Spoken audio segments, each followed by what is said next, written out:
అవినాష్ రెడ్డి గారు ఒక మెసేజ్ లో చూశాను నేను. నన్ను అంటున్నారు కదా, బురద జల్లుతున్నారు కదా, వాళ్ళ విజ్ఞతకే వదిలేస్తానని పెద్ద మనిషి తరహాలో మాట్లాడుతున్నాడే. మీరా పెద్ద మనుషులు అసలు వాళ్ళ విజ్ఞతకే వదిలేస్తానని మా గురించి మాట్లాడుతున్నారే. ఎందుకు మాట్లాడుతున్నారు అవినాష్ రెడ్డి గారు అని అడుగుతున్నాం. దొంగలు ఎవరు అంటే మీరెందుకు భుజాలు తడుముకుంటున్నారు సార్ అని అడుగుతున్నాం.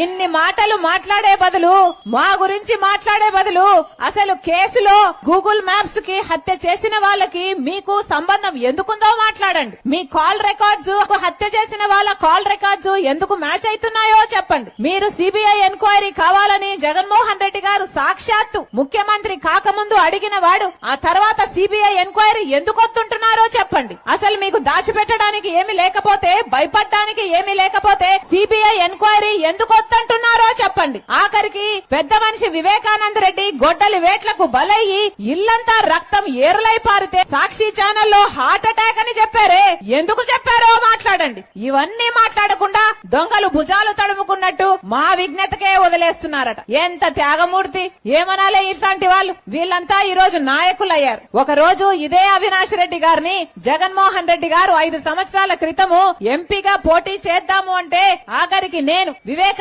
రెడ్డి నన్ను నిలబడాలని ఎంత చెప్పినా కూడా ఏం పర్వాలేదు, అవినాష్ రెడ్డి చిన్నవాడు మంచివాడు అనుకుని నాకేం అభ్యంతరం లేదు, అవినాష్ రెడ్డి గారిని నిలబెట్టండి అని ఆ రోజు చెప్పిన దాన్ని నేను. ఆ రోజు ఈ సీటే గనక నాకు కావాలి అని నేను మొండు పట్టుంటే ఆఖరికి ఆ సీటు నాదే కైవసం చేసుకునేదాన్ని. కానీ 3000 కిలోమీటర్లకు పైగా పాదయాత్ర చేసిన దాన్ని నేను జగన్మోహన్ రెడ్డి గారి కోసం. ఒక్క రోజు కూడా ఈ పదవి నాకు కావాలి అని గాని, ఈ పోస్టు నాకు కావాలి అని గాని ఒక్కసారి కూడా నోరు తెరిచి అడిగింది కాదు రాజశేఖర రెడ్డి బిడ్డ. ఈ రోజు ఎన్ని మాటలు అంటున్నారు. సోషల్ మీడియాని మీరు వేదిక చేసుకుని ఎంతగా అవమానిస్తున్నారు. ఆడబిడ్డలు అన్న కనికరం లేకుండా ఒకవైపు సునీతమ్మని, ఒకవైపును నన్ని తిట్టరాని తిట్లు, అనరాని మాటలు, ఎన్ని రకాలుగా వీలైతే అన్ని రకాలుగా అవమానిస్తారు. ఆఖరికి నేను వైఎస్ షర్మిలా రెడ్డినే కాదంట, ఆఖరికి అసలు నేను రాజశేఖర రెడ్డి గారికి ఏ పుట్టలేదట, ఆఖరికి విజయమ్మను కూడా అవమానిస్తున్నారే. ఇంగితం ఉండే మాట్లాడుతున్నారా? అధికారం అంటే అంత మదమెక్కిందా, అంత పొగరెక్కిందా, అంత అహంకారమా మీకు?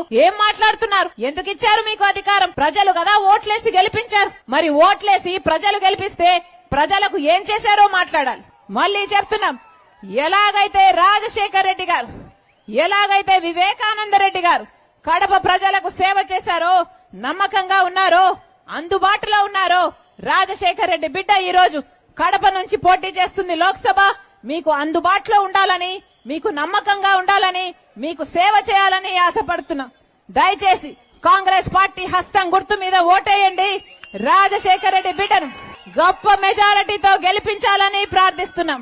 ఈ పోరాటం జరుగుతున్నది రాజశేఖర రెడ్డి గారి బిడ్డ ఒకవైపు, రాజశేఖర రెడ్డి గారి తమ్ముడు వివేకానంద రెడ్డి హత్య చేశాడు అని నిందితుడిగా చూపుతున్న, సిబిఐ నిందితుడిగా చూపుతున్న అవినాష్ రెడ్డి ఇంకోవైపు. మీకు రాజశేఖర రెడ్డి బిడ్డ కావాలో, లేకపోతే సిబిఐ నిందితుడిగా చూపుతున్న అవినాష్ రెడ్డి కావాలో మీరే నిర్ణేతలు.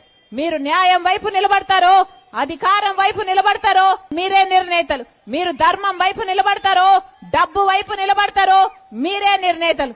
మళ్ళీ చెప్తున్నాం, వివేకానంద రెడ్డి గారి ఆత్మశాంతి కోసం వివేకానంద రెడ్డి ఆఖరి కోరిక నన్ను ఎంపీగా చూడటం.